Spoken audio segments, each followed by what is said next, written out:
हाय नमस्कार. आज आपण माकड्या आणलेल्या आहेत. माकड्या छोट्या आहे. माकड्यांचा आपण रस्सा बनवणार आहोत. ती पहिलं साफ कशी करायची ती बघून घेऊया. ही माकडी आहे. याच्यामध्ये हे असं सफेद कलरचं असतं. हे पहिलं काढायचं आणि याच्यामध्ये एक पित्त असतं. हे बघा, असं ते फुटणार नाही बघायचं.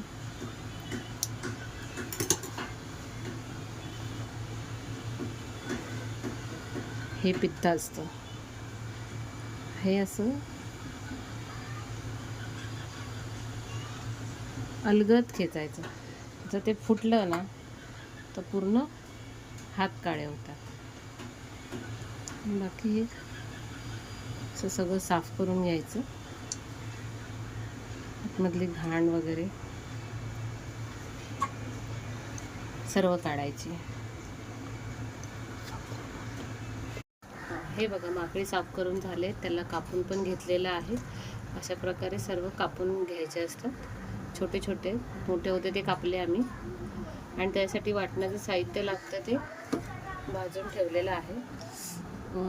खोबरं, सुकं खोबरं, टमॅटो, कांदा, लसूण, आलं, कोथिंबीर आणि हिरव्या मिरच्या हे सगळं वाटून घेऊया आणि वाटण करूया, रस्सा बनवूया. आणि चिंच पण भिजत घातली आहे. आता ह्याचं आपण वाहे वाटून घेऊया. आता आपण माकडीचं कालवण बनवत आहोत. टोपात तेल टाकलं आहे. ते चांगलं तापलेलं आहे मस्त. ते आता मसाला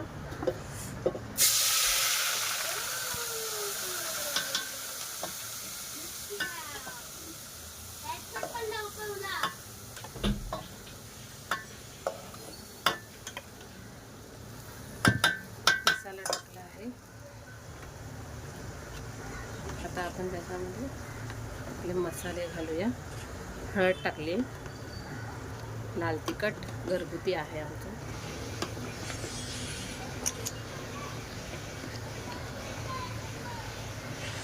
आता हे कलरसाठी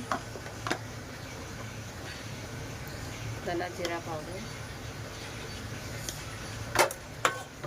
चांगलं मस्त तेल सुटेपर्यंत त्याला फ्राय करूया मसाल्याला. हे बघा, आपले कालवण रेडी झालेले आहे. त्यासोबत लेकरू पण फ्राय केलेले आहे. कांदाही घेतलेला आहे. जेवण पण, भात पण घेतलेला आहे. हे बघा, माकडीचे कालवण. काठी नसतात त्याला.